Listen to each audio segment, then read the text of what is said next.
પીપળા રચીને, એટલે કે અમુક એવી એજન્સીઓ હોય, એજન્સીઓને કોન્ટ્રાક્ટ ટેન્ડરો આપીને ભ્રષ્ટ અધિકારીઓ 10-10%, 20-20%, 30-30% જેટલું કમિશન ઠોકી જાય છે અને આ જનતાને જીવના જોખમમાં મરવું હોય તો મરે એવી હાલતમાં છોડી દે છે. કાર ચાલકો પણ કેટલા આવે છે અહીં આગળ અને કેટલાય શ્રદ્ધાળુઓ યાત્રિકો પણ આવે છે, બરાબર છે. તો જે પણ અધિકારીઓ જોતા હોય એ જવાબ આપે જનતાને કે આપણે સારું કામ કરીએ અને જનતાને સારી સુખ સુવિધા પૂરી પાડીએ. એના માટે જ આપણે ગવર્મેન્ટે આપણને આપણી ખુરશી પર બેઠાડ્યા છે કે સરકારી અધિકારી તરીકે, કે જનતાના કામ કરવા માટે, નહીં કે ટેન્ડરો મોટા મોટા એજન્સીઓ જોડેથી કરોડો અબજોના ટેન્ડરો આપીને ટકાવારીમાં કટકીમાં બટકી કરીને ભાગ બટાઈ કરવા માટે.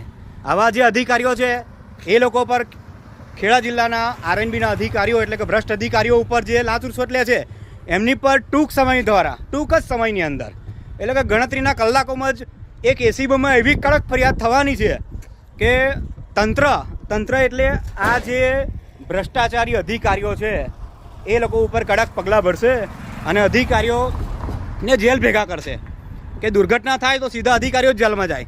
જેમ કે થોડા સમય પહેલાં એક ઘટના બની હતી રાજ્યની અંદર, આપણે વિસ્તૃતમાં નથી કહેવું, ટાઈમ ખૂબ ઓછો છે તેથી. આ એક બીજી પણ ટ્રક આવે છે, એ પણ જોઈ શકો છો.